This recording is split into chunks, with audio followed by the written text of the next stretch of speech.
Hello, good afternoon. So good, so glad you've logged on and joined us at the Legacy Continues podcast. I am Melinda McGahee, and I am hopeful that I've got a lot of grads logging on and watching because I've got a fun friend in with me today, Megan Cauley. Thank you, Megan, for joining us. She says this is not her comfort zone and she is not excited, but she was willing and she's got a beautiful testimony, and what she does here at the Lovelady Center Absolutely.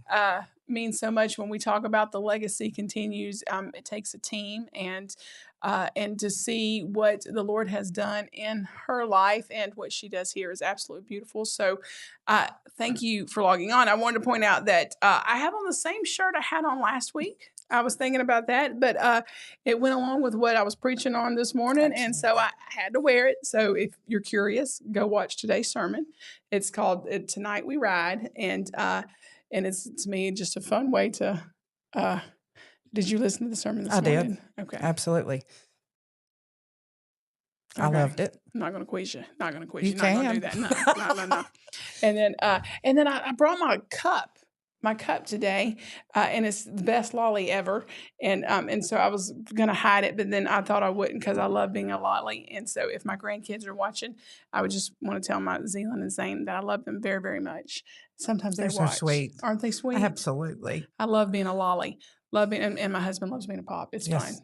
Y'all are great. It's a good time. It's exciting to watch. It's a good time. It's a fun time. So Megan, we want to talk a little bit about your journey. Okay. And I love, because I believe when I think about like your journey, it hasn't been the easiest one. It's had some bumps. Right. Absolutely. And I know that you originally came to us from prison, right? Right. So let's go a little bit before. What brought you to Lovelady initially? Okay. So in 2014, I came on SRP. I'd been in prison 2.5 years. And they didn't really give me a choice. They called me up there and told me I was coming. Okay, that's okay. So the next day, here I was. Well, I want to just rewind a little bit. Tell me, like, I know that, how long had you been in addiction? I started experimenting with drugs at age 15. Okay. Mostly just marijuana and stuff. And then when I was 17, I quit school, got into a little harder things, cocaine and stuff. I have 19 felonies. So you were a bad girl. I was. Okay. But it was like I would do good for several years and then I would do it big, catch 4 or 5 felonies at one time. So I went to prison and I actually, they sent me to rehab before I went to prison. Okay. And I was on like a split sentence, like a 10 split one, do one in rehab and then 5 years probation. Okay. Messed up on probation at year number 4. Okay. And so your community gave you your judicial system in your county gave you some chances. Absolutely. Okay. Because I'd been in a little trouble as a juvenile, not anything terrible, but like truancy and stuff like that. Mm-hmm. But yeah, they did. They did. Okay. And then, so in 2000, what year did you come here? 14. Okay. And I stayed until I made parole. So as soon as you were able to go, you left. Yeah. And that time, I wasn't interested in doing the program because I'd been away from my family for 2.5 years. And Cameron he was 2 when I went to prison, my son. So I went home and I did well until I EOS'd my parole. Okay. And just fell back off and it's never been like the same drug for me. It's always been a little bit of different drugs. That was pain pills back then. And I fell off there and, Tammy Porter was my client rep on SRP. So I called her in 2016 and I was wanting to come back and then I got arrested. So, but I only sat in jail for 2 weeks because she pulled her little strings and my dad brought me up here. Okay. Yep. I'm 16 and then, I stayed till 20 when we had 20. Okay. COVID. So you did well. Yep. So you'd say you do well with accountability and yes. a controlled environment or in structured environments. Yeah. Because, I lived outside of the building for a long time. Yeah. It's every time I go back to my hometown. Okay. And I can do okay for just a little bit and then. Okay. So like today when we talked about it, because several things you're saying, like today with the sermon we spoke on where when the Lord redirected the wise men and told them to go a different route, don't look back, don't go the way they came. Absolutely. So I could see where, so for those who sometimes want to go back. Don't go back. It's not necessarily going back home. Sometimes they got to go back home, but we don't want to go back to our old ways. Right. And I can go home and visit. Got to go visit Wayne. Yeah. Dad. Absolutely. Yeah, we love Dad. He's an honorary Lovelady. He thinks. Anyway, yeah, I can go for 4 or 5 days, and then it's time to come back. Time to come back. Yeah. So, and then in 20, it was you left with the COVID. And I think there was some fear factors that snuck in. You let fear kind of take over. I overanalyzed everything. And, people were buying up all the toilet paper, and we didn't know what was going to happen. And we were stuck in this building. I stayed here for 2 weeks. She begged me not to leave every day. I think I cried every day. But I was used to going home every week and seeing my son.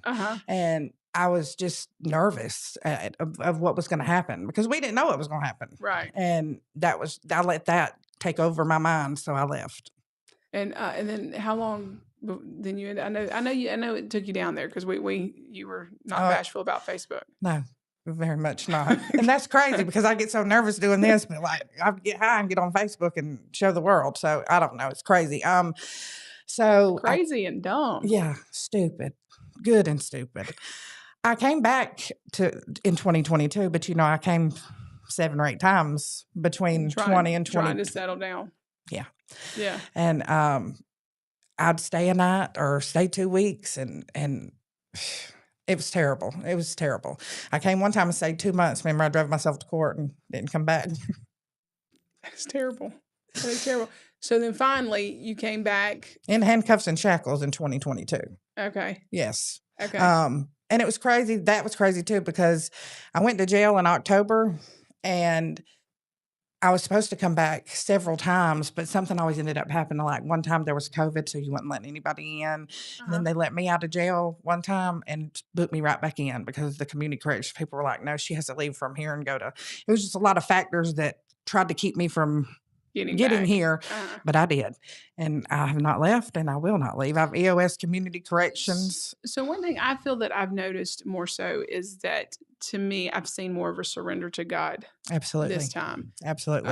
I felt like watching you in the previous that there was like you would hold on to something and look like you're looking for something. Yep. And I felt like this. Can you share a little bit? Do you agree with that? I do, because I've control. It's a control thing. Like I always felt like I had to have control of something. And even in my job, I'm way more laid back than I used to, because I always just had to be controlling everything or know that I had control of something. It's letting go. Like it's truly letting go and knowing that everything's going to be okay. And I don't have to sit there and worry about it or overanalyze it, because it's going to be okay. It always is okay.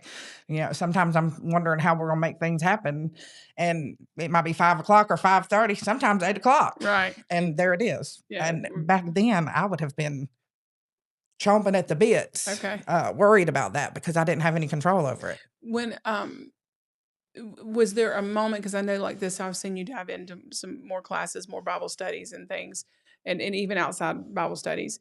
Has there been a moment or something, like if somebody was like, I struggle with that, like I feel like I keep going back, or I have a hard time staying on the mission at hand. What was it? Was there a defining moment, or do you think it was a process, or I was just sick of it? What? I think all of the above, sick of it. And then this time when I came back and went through the program, I really did the program. And last time I did, but not as like I did this time, because I lost everything at this time. Like I've always been spoiled. My parents have always spoiled me. And I always just had everything. But when I came back this time, my dad had a heart attack and he had to have surgery. And it was really like the nitty gritty for me. I didn't have nobody giving me $200 a week or nobody buying my cigarettes. I quit smoking. So I had to fully depend on God. There was no depending on any person like I had always done in the past. Okay.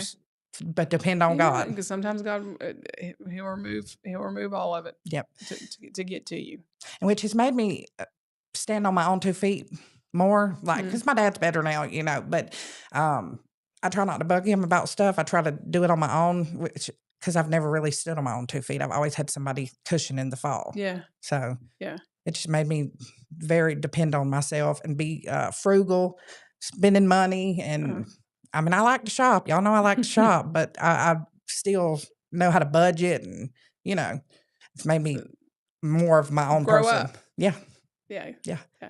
And I know that I've seen you teach a few classes here. Mm-hmm. Talk about a couple of the classes that you've taught, and what do you hope to accomplish? Because I see you wanting to help others find that independence in Christ. I do 2 classes. I swap them every 6 weeks. One is called Love Stories of the Bible, and one is called Women of the Bible. And they're actually 2 books that I read. It's like a book study that we do. And it talks, the Women of the Bible is probably my favorite. I like the love stories, but I like the women because it tells about how they went through the same things we did. Literally, like there's conniving in there, all the same things, but it was just a different time. So it talks about the women in pairs. Like it talks about Sarah and Hagar, and then it talks about like Rachel and Leah. Okay. Together. It talks about Tamar and Ruth together, which they're not related, but they they are. Because Judah was in the lineage of. Okay. Yeah. So that is my favorite to do. I like love stories too, because they talk about like Mary and Joseph, Samson and Delilah, Adam and Eve. Some of them relationships that can get you in trouble, right? Or some that can accomplish wonderful, beautiful things. And then it also talks about friendship love too, though, because it talks about Job and his friends and how they were trying to be there and support him, but they weren't the best. And then because they were. Yeah. They were doing the blame, the blame game, so to speak. And it talks about like Jesus and John's relationship is one of the lessons. Okay. Talks about Paul and all the people he encountered during his, walk or whatever. Well, those sound, those sound important. Sound good. Very good. So, you feel that you surrender to God and you applying, you're helping, you're encouraging. I know that a lot of women here would say that you are an encourager, and I know your responsibility here at the Lovelady Center is transportation. Right. So let's talk about transportation for half a minute for anyone who doesn't know exactly what that is. It's not an easy task. No, it's not. We transport the women all different places, doctor's appointments, to get their credentials, to their DHR visits, to court. Really, we work with them on anywhere they need to go. We will, if we can, we're going to try to accommodate it. I joke sometimes, you don't know this, but sometimes I say, go ask Melinda if we can go to Egypt and get your kid. And she'll say, oh, yes, get it done. But we get it done. If it's getting their kids, we're going to get it done. Absolutely. We sure try. But in anything, like I do a phase 1 class talking about transportation. And I tell them in there, don't get discouraged, because sometimes if we go to Mobile, we send 4 or 5 people because one has a DHR visit, but we let people catch the ride to visit their people. We try to accommodate everybody, because I know it's rough, but it's a lot. There's a lot of women. There's a lot of kids. We take the kids to school at Miracle Academy, and it's a lot. And I try to be, I have to be kind of firm in some of the things that go on down there, because we've got to be safe. Yeah. We've got a lot to do. Yeah. How many miles do you say? Last year we drove about 1.4 million. That's a lot of miles. It is. We got those new minivans in March. Mm-hmm. They got the miles on them. They got the miles. Absolutely. Well, the Lord will provide. He's a provider. Do you remember the van that we used to have named Scooby? It was very colorful. It had 1,000 miles on it when we parked it. That should be a commercial for work. That's a lot of miles. Yep, it is. That's a lot of miles. But I mean, on any given day, we might be in 6 counties, like Mobile. We're not talking about just St. Clair. Mobile. We go to Tennessee. We go to Florida. Anywhere they need to go, basically. She'll go, like I said, to Egypt and get you if you want to come. So let me. I want to ask you. I'm gonna swing back personal, and then we're gonna come back to that in a little bit. So because we know that this is the legacy continues, right? And I know that you were very fond of your mom's legacy and what mom accomplished. Did you and mom ever have some serious conversations? Yeah. She wanted me to lose weight. She was worried about people's weight all the time.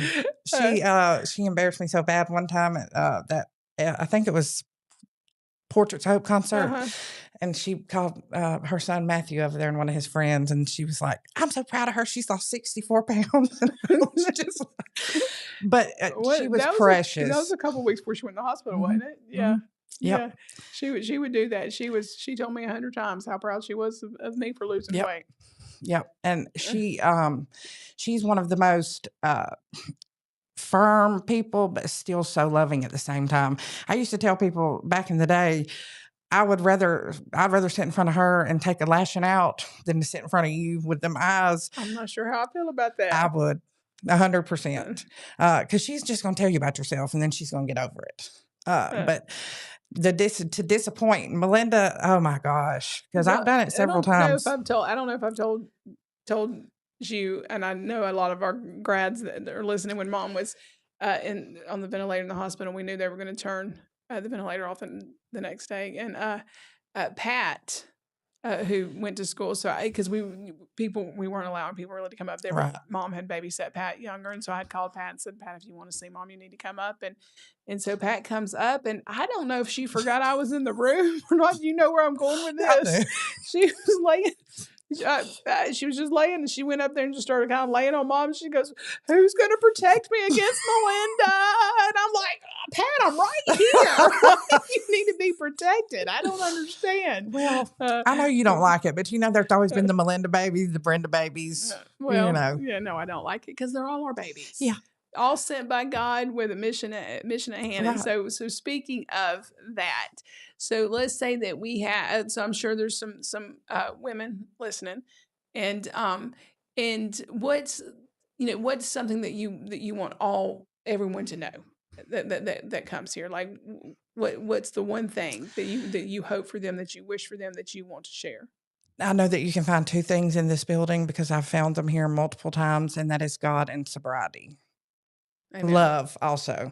We're going to tell you we love you when you walk through the door. So some people, that freaks them out, but I promise I'll be on the phone telling people I love them all the time, and they'll be professional people or something. I'm like, love you, bye. But God and sobriety in this building, and you can find other things too if you want to, because that's wherever it's what you seek, what you get out of it. Okay. Yeah. When you walk through the door, like you just have, even my sister, when she came here for my graduation, she's been here one time. When you walk through the door, you feel it. There is a feel here, but God is omnipresent. And so if someone's listening right now and they're struggling and maybe they're not in a place where they can come back, I mean, God's everywhere, and we can look to Him to pull us out. Would you? Right, and that's another thing. Like, God never left me. I was the one that strayed away, and He's always right there. Like, and sometimes I thought that I wasn't worthy to be loved by God again, or that I didn't deserve it. But God was right there carrying me the whole time, and He's not going to leave you. And I would just say, don't give up, because here I am, a living testimony with lots of other people that I can think of living testimonies of it. Amen. Like I said, I have 19 felonies. I'm supposed to be under the prison, but I'm sitting here talking to y'all today. So. And we love you, and we appreciate you so much talking and sharing what you do. And if anyone does, if they're in active addiction that's listening and they do need help, definitely reach out. Absolutely. And we or someone will definitely want to. And if we got somewhere to put you, we'll come get you. Just saying.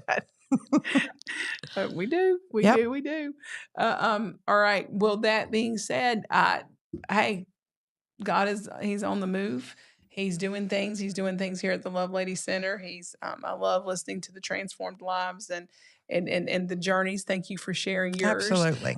And thank you for everybody's physical journey to court and to all those places. Well, that's God, not me. I promise. Thank you for managing it. You do it very well, and I appreciate it. Thank you very much. I love it. Yeah, and continuing to just being that light for others. Then that smile. I love when God transforms, and I've seen her when she wasn't smiling, and I've seen her when she does, and to see just that light shine is absolutely beautiful. Yep. Thank you for sharing. Thank you for joining us, and we look forward to next week. Thank you.